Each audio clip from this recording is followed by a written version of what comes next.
Vance, Trump, and the rest of the kind of MAGA ecosystem react to Europe in this way because they don't care about the civilizational struggle between liberal democracy and autocracy. We've heard from J.D. Vance, the Vice President, Peter Hegseth, the Defence Secretary, Keith Kellogg, the kind of Ukraine representative. It has been wow. Why are they attacking liberal democracies? Why does Vance go to the Munich Security Conference and attack liberal democracies?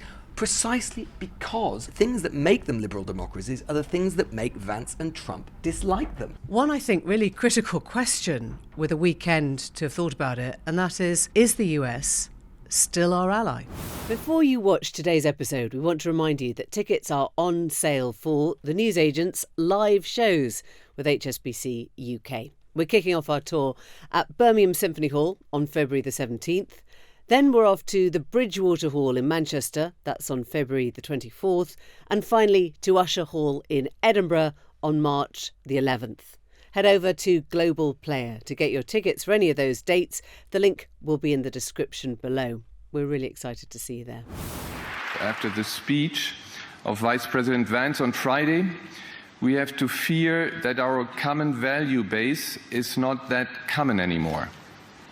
I'm very grateful to all those European politicians that spoke out and reaffirmed the values and principles that they are defending.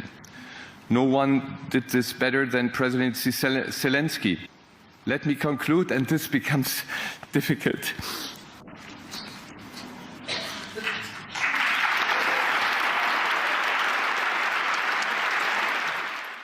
Europe feels like it's been kicked in the face this weekend, punched in the gut by some of the words from J.D. Vance at the Munich Security Conference. He has essentially declared an ideological war on Europe.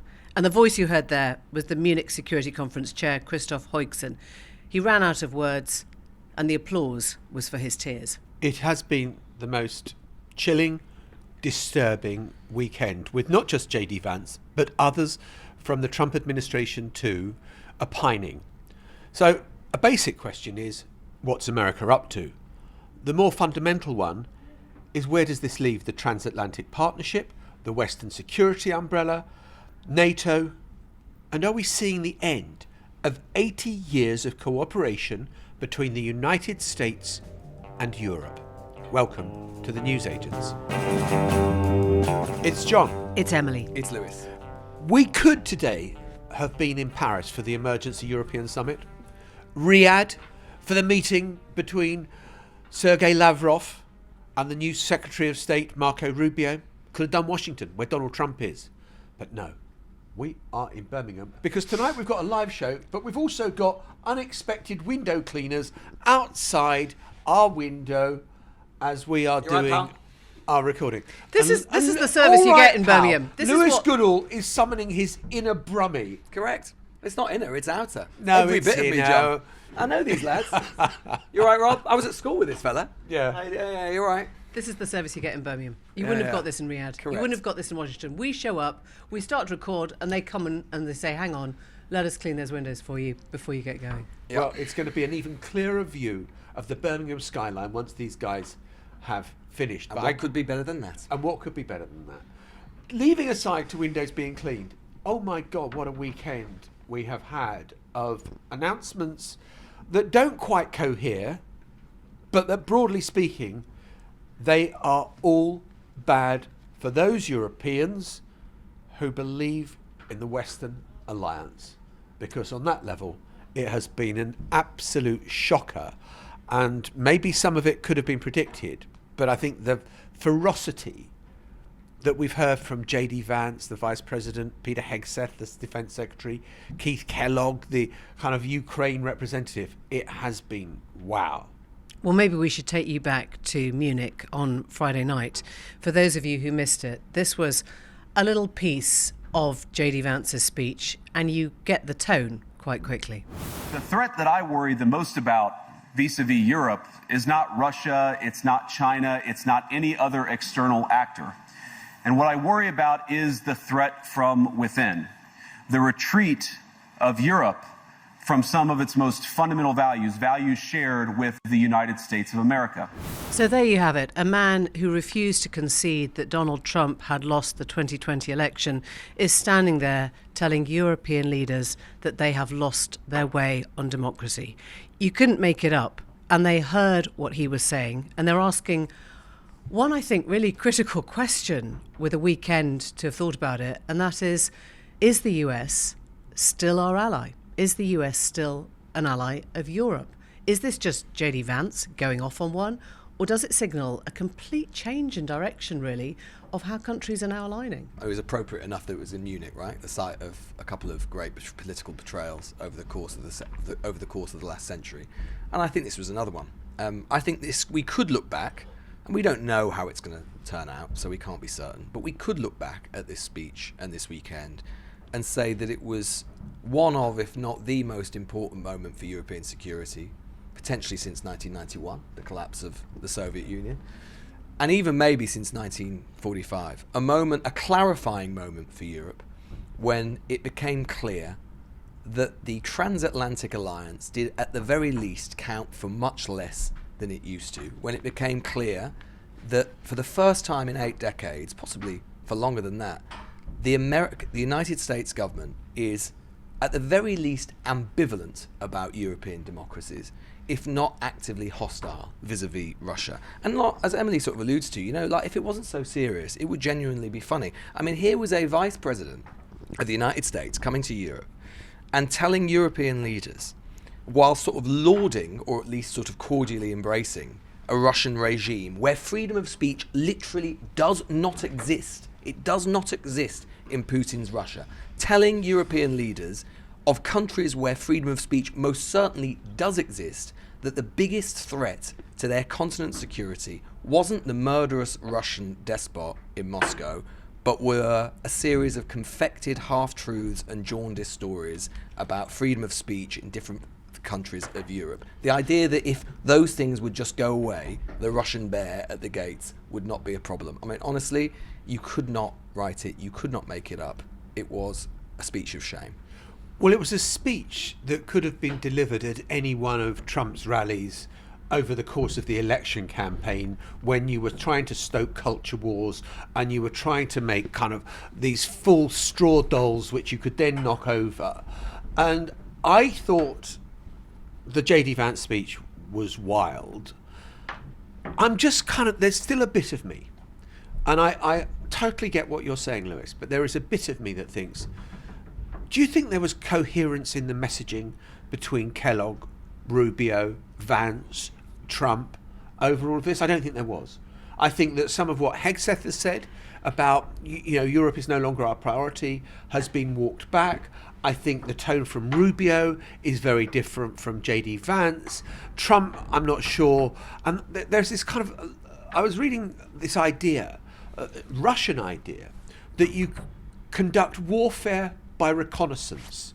You throw things, you've lobbed missiles. It doesn't mean that's what your war aims are. You might change your war aims. But America is just throwing things at Europe. And I don't think there is a grand master plan. Mm-hmm. And, Trump's history of negotiation internationally, the Afghanistan negotiation was catastrophic. And you look at what happened. I was in Vietnam when he had his meeting with Kim Jong-un, which resulted in precisely nothing, because the issues that were at stake didn't get resolved because they didn't have a plan for what they were going to do about the denuclearization. I think you're absolutely right that there is no coherent plan between the four of them. And we know that Vance goes off on his own, and we know that quite often Trump comes out and corrects him. But I think that the pattern is still emerging of prioritisation. And as we speak, as we're recording, Trump has just put pressure on Romania to lift restrictions on the Tate brothers. Exactly. Tristan and Andrew Tate have been charged with sexual misconduct, organised crime and money laundering. And he is now essentially saying, I don't just want to interfere in our courts. It's not enough just to release our own January the 6th convicts, the inciters of the riot. I'd now like to put pressure on small countries that probably won't be able to resist him, certainly not if the elections are re-delivering this sort of right-wing populist again to the front of the Romanian election.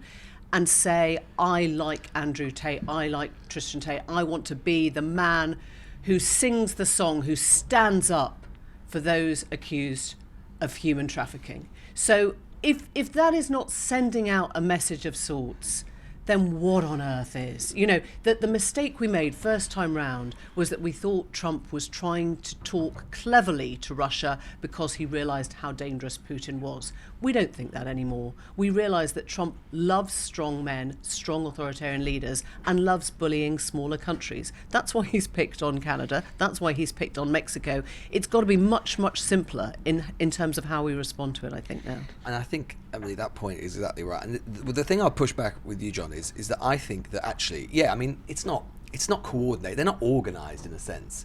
But I do think that you can make sense of what Vance said and draw the lines, because we shouldn't be surprised in a way that he, Vance, Trump, and the rest of the kind of MAGA kind of sort of ecosystem react to Europe in this way, because they don't care about the civilizational struggle that they care about isn't the one the Biden administration cared about, and the one that I think virtually every post-war European president would have cared about, which is the civilizational struggle between liberal democracy and autocracy, between, basically, if you take the long sweep of what the Ukraine war is about, which is about the right of post-Soviet successor states to determine their own futures, to exercise self-determination. That's what every other president cares about. That's not what Vance cares about. That's not what Trump cares about.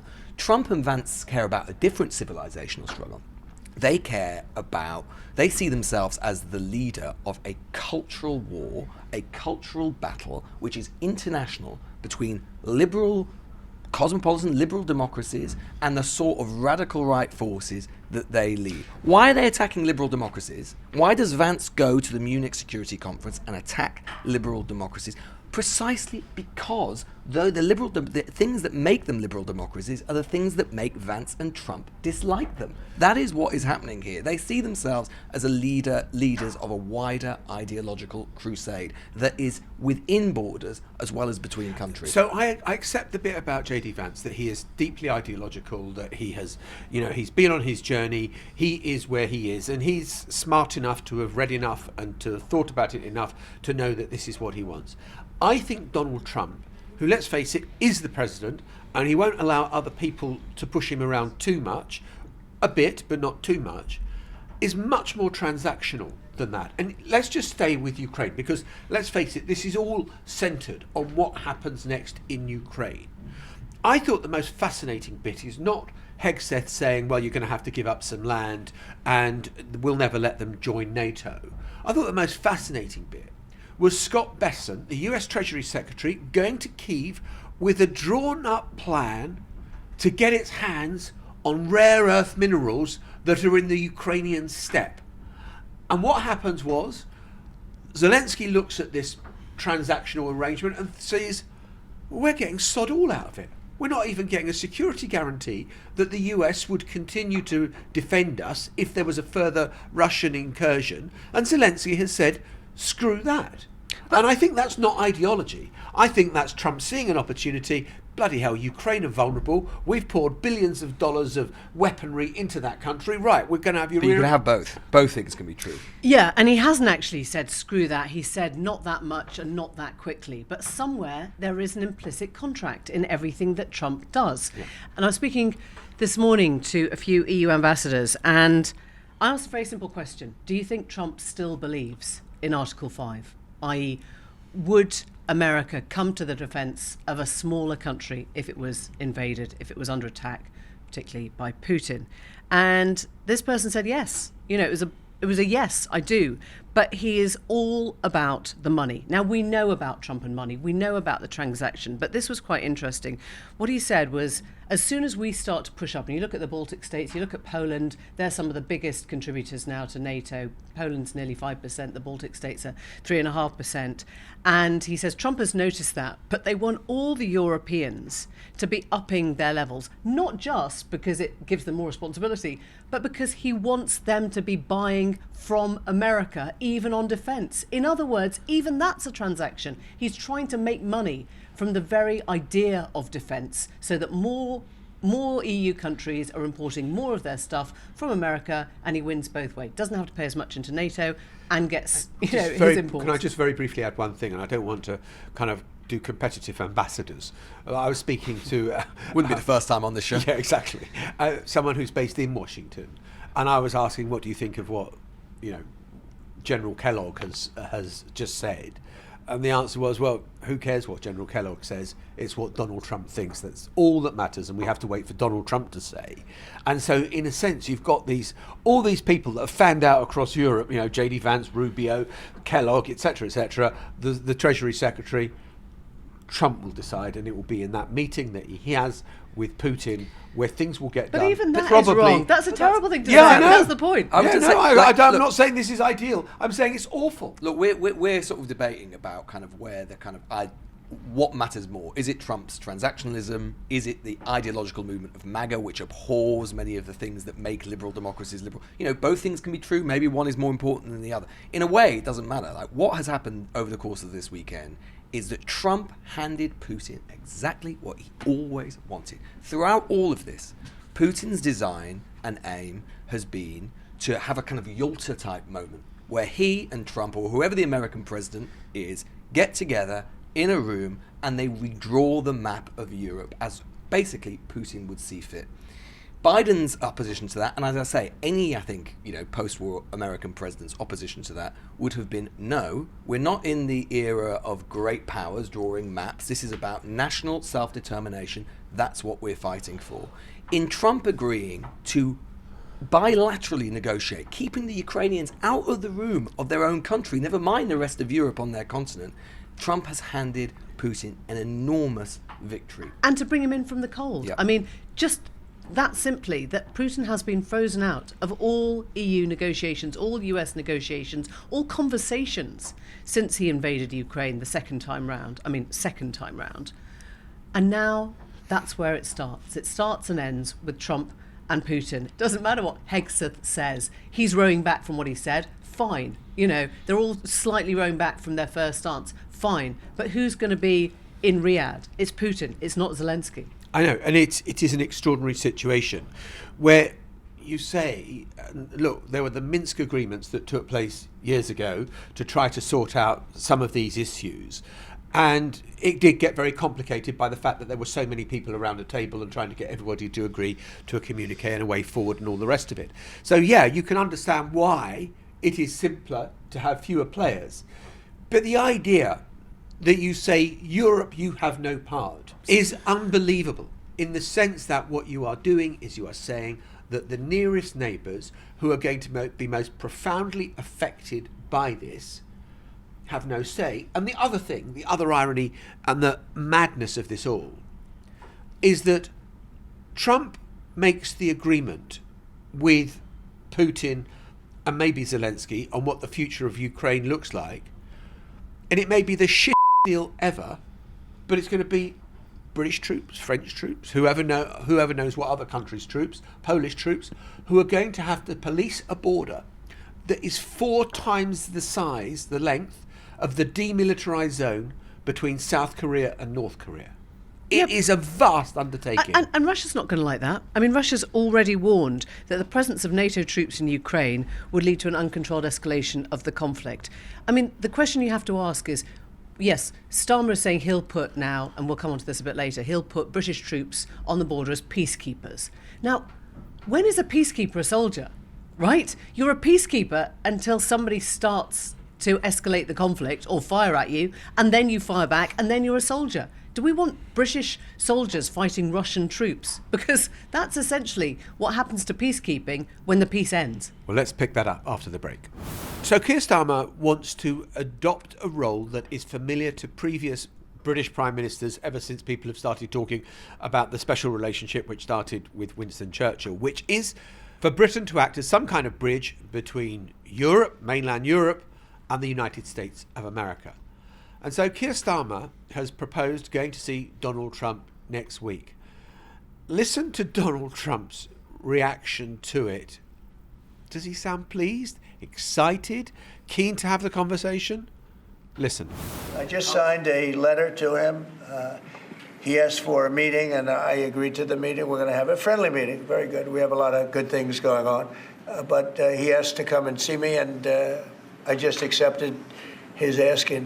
Do you have a date for that, sir? And what do you hope to Very soon. I think he wants to come next week or the week after. And what do you hope to discuss? I don't know. It was his request, not mine. But, I've met him twice already. We get along very well. He's a very nice guy. Emily, I know you and I disagree on this. I thought it was awful because it's like Trump saying, this guy keeps wanting to come and see me. I don't know what he wants to see me about. I mean, he's going to come. I mean, I couldn't be less interested. I don't know what he wants to see.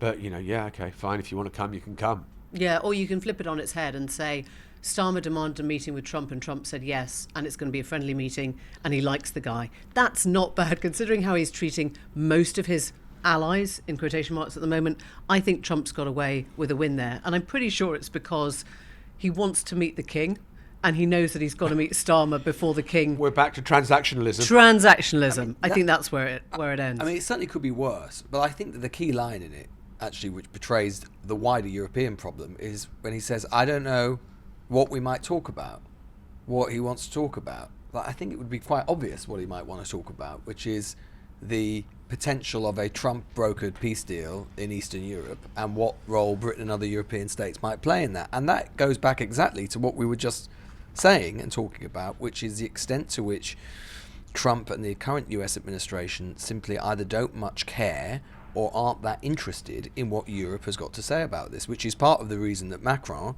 in France, in Paris today, is assembling a kind of emergency summit of European leaders to try and work out what the European response should be after being sidelined from this process, at least for now, and more broadly, what if Munich did sort of presage a wider kind of American withdrawal and a kind of cooling of relations, as John was saying at the very start, which might suggest that the transatlantic alliance itself might be very different to that which we've seen before, what the European response should be. I mean, presumably, Keir Starmer is going for one thing specifically, which is to know what level of defence spending he can get away with before he declares it to the rest of the country and to Europe. Because if Donald Trump is expecting everyone to get up to 3%, is it 3.5%? Is it 5%? What can Starmer actually sign off? We know that there are already disagreements, or we've heard that there are reports of disagreements between what his Chancellor wants to do, which is delay any announcement on UK defence budget until much later in the Parliament, versus what Keir Starmer knows he has to do at this Paris summit shortly afterwards with Trump to say, this is our commitment, now are you on side? And of course it's a tightrope. We're used to seeing Starmer walk this tightrope between what is now a pretty angry, a pretty vocal EU that is pushing back on Trump as much as it can, and the UK thinks it's in this sort of clever position. No. My big question is, I don't think we are. No, I think we're kidding ourselves. Yeah. I think that before Brexit, and I'm not going to make a sort of big point about Brexit, but before Brexit, there was a case that Britain inside the European Union could affect and could act as a translator for America when Brussels did something that it didn't quite understand and didn't quite like. Britain could say, well, this is what the thinking is here, and America would say, well, could you feedback that this is a real problem for us? That doesn't exist anymore. We are outside the European Union. I do go back to one thing that Trump probably is going to achieve, and probably rightly, which is that Europe has been on a free ride, riding on the back of America's spending on NATO and thinking it didn't have to step up. And if there was any doubt before that it needed to change, this weekend will have clarified that. The recognition that Europe has to play a much more decisive role in putting in money into NATO and taking responsibility for Europe's defence. How that works out in terms of a peace deal for Ukraine, and whether there is, as you said before the break, Emily, about what on earth does peacekeepers do on that line if someone fires a piece of hot metal in one direction towards the British peacekeepers? Do Britain fire back? And what happens then to Keir Starmer, who has said that he supports British troops going? What happens then to public support in the UK for our troops being on the Russia-Ukrainian border? Yeah, I mean, Russia is already demanding that if there are NATO peacekeepers there, they would be joined by Chinese or Iranian troops. I mean, That sounds like a recipe for complete disaster, does it not? Happen. It's just not going to. I actually think to some extent, like, we're treating these peace talks between the US and Putin with more respect than they actually deserve. Because the truth is, we've already just described it. You cannot have any kind of sustainable peace where there is not buy-in from all of the parties involved. And right now, there is zero buy-in from anyone in the European continent, right? And even the problem is, John, in terms of the question about what Europe does, it's the same problem that there's always been, right? Particularly exacerbated by Brexit. We should return to it slightly, which is that what is the security mechanism for European security to express itself? If it's not NATO, because it can't be NATO, because the US dominates it and they're no longer much interested, or not, they've got a different policy than they've had in the past. It can't really be the EU, because the UK is outside of the EU. In any way, the EU is not primarily a defence organisation anyway. What is it? What is the structure? Is there a new structure? And also, how much time do you have, if you wanted to create one, do you have to do so? Because, when I say that I think that sort of the civilizational struggle is between MAGA and everyone else, and that there's an internal battle that Vance cares about, there's probably a 2-year window before there is the possibility, at least, that one of the players on that MAGA end of the scale, i.e. Marine Le Pen, could have a chance of taking the French presidency.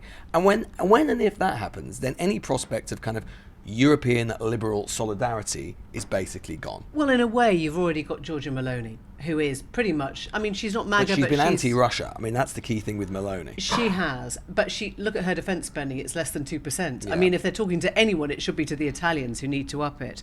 I was trying to understand where Ukraine is on this, because I think, as we said at the beginning, it's so easy to sort of think about this discussion and forget that the key voice in all this is what Ukrainians feel at the moment. And I was talking to some people who work there and talk to a lot of Ukrainians there. And actually, what they describe is a very divided picture, that there are some Ukrainians now who are prepared to sacrifice land to get their husbands and sons back from the front line. Of course there are.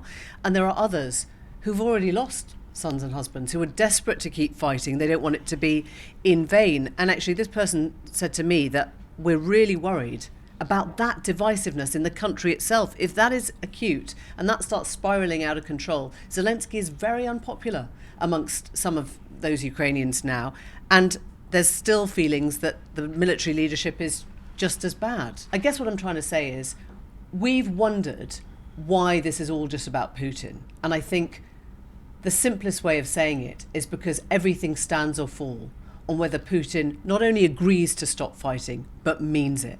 And until he actually means to stop fighting, nothing else can come into the equation. I would frame it slightly differently. I think I'm not to disagree with you in any way whatsoever. I think Putin has got a plan, and I don't think Donald Trump has. Donald Trump has a plan to stop the fighting.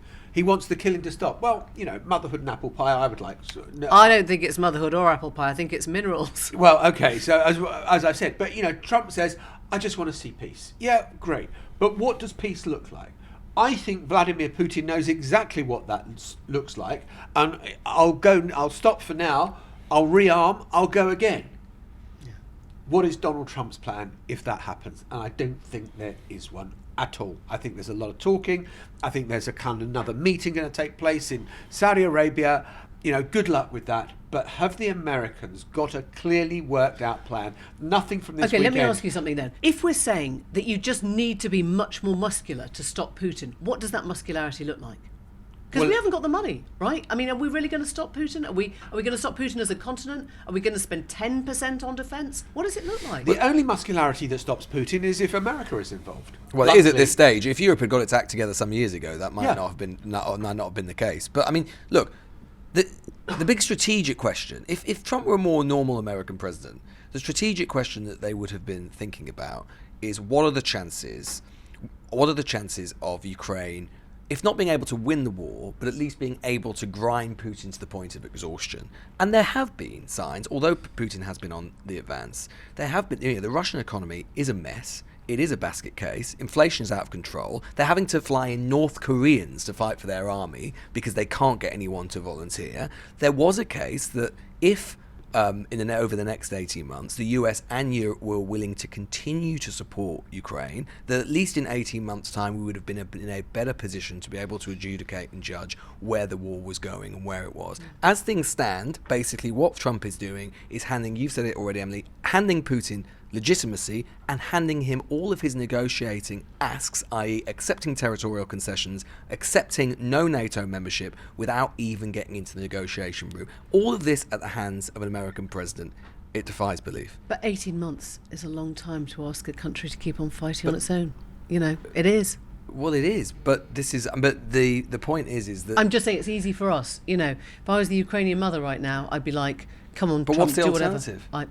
But what's the alternative? What is the alternative? I mean, the alternative. Well, we is, know that Putin's going to be back unless something fundamental happens, because he's been back before. He broke Minsk. Yeah. He came back after Crimea. He's now in Donbass. You know, Finland and Estonia think that they're next. Of course he's going to be back. That's why I'm asking something, I guess, bigger, which is, who is the power? If it isn't America and it isn't Europe, and he's still friends with China, because I don't think we've talked about the China angle, you know, with Russia, who is the power that stops Putin? But this is the tragedy, the way I see it, is not just of what has happened with Trump in the last week, but the tragedy of the last 3 or 4 years, which is that, as Zelensky has always made clear, he and the Ukrainians have been willing to do our dirty work, and they have been. They're the ones who've been fighting Putin. All they've asked for is the requisite amount of financial support, material and arms to succeed, or at least to get to a point where Putin is seen to be defeated. I remember at the start of the war, Boris Johnson saying something very clearly in the House of Commons, who obviously he responded to it very quickly. He said the key metric for this war, the outcome of the war, the end of the war, whenever it came, would be for Putin to fail, but crucially to be seen to have failed. Yeah, absolutely. Because if he hadn't, then the signal, and he didn't, the signal it would send throughout the world would be to China and to other potential aggressors is that you, as long as might is right, you can redraw the map of the world as you see fit. That is the place that we are now in. That is the hand, the cards that Donald Trump has given to Putin. We'll be back after the break. I have been listening, but I have also not been able to stop thinking about Andrew Tate and Trump's response to him, because he's basically now pressuring Romania's authorities to lift travel restrictions. Andrew Tate is a self-described misogynist, and he is now a champion of the US president. He's facing criminal charges in Bucharest, and Trump has just reached down, plucked him out and said, "That's my guy." And I know that my response is exactly the kind of response that he's hoping for. In other words, you know, a big middle finger to anyone who values not misogyny, not human trafficking, but it is still, I mean, it is kind of, is it a new low or is it just the same low? But I think it goes back to that point that the reason they care, on one level, like, why the hell should they care about Tate? No normal American president, no political leader would give a damn about Tate. But they care about Tate because they see all of these little weirdos around the world, these often very bad people, as sort of ideological fellow travellers, that they're all part of the same project. With big followings on social media. Yeah, right? They're all part of the same battle against the libs, against the liberal cosmopolitans, and you sort of saw it over the course of the weekend as well, like with all of these little Trump shills and ciphers taking to social media, saying, people who claim to be great patriots of Britain, right? People who claim that they're really patriotic and they love Britain, basically bigging up Vance, supporting Vance's lies, and Vance, remember, single out Britain specifically, and just taking the Trump, Vance, MAGA line wherever it comes, no matter how disparaging or wrong they are about the country they profess to love. It reminds me a lot of, like, communists in the 30s. It reminds me a lot of the sort of people who used to basically, they thought they were part of a great global ideological battle, and they would take their cues from the Kremlin and excuse whatever Stalin or Kremlin said. I think it's a lot of the same sort of... Communists and Nazi sympathisers, actually. Yeah. In the I mean, 30s. It wasn't that different. look at the people that we are venerating now in MAGA land. You know, the Tate brothers, Tommy Robinson, adored by the far right. You know, he is a former English Defence League thug who has faced criminal convictions, now languishing in prison, and he's seen as a champion of free speech, presumably the free speech champion that J.D. Vance was talking about. And there are all these people, if you are hyper-masculine, we're with you. Yeah. If you kind of think that men have been put down by this terrible, oppressive, woke society, I'm on your side. That seems to be the message coming out from Washington right now. I'm a big fan of the free speech warriors who have now banned AP from the White House briefing room because they won't call Trump's Gulf of America the Gulf of America, and they're sticking to the Gulf of Mexico. They have now been banned. So crack on, free speech. The Associated Press, those keep At it them out. again. Yeah, the woke God. libtards. We'll see you tomorrow. But we're on stage tonight. Where are we on stage? Best city in the world. Birmingham. We're here. We're coming for you. Bye-bye. That sounds That's quite so threatening. sinister. No, you're coming for us. We're all coming for each other. Okay. Bye-bye. Oh Bye. dear. Very, very odd. The Newsagents. This is a Global Player original podcast.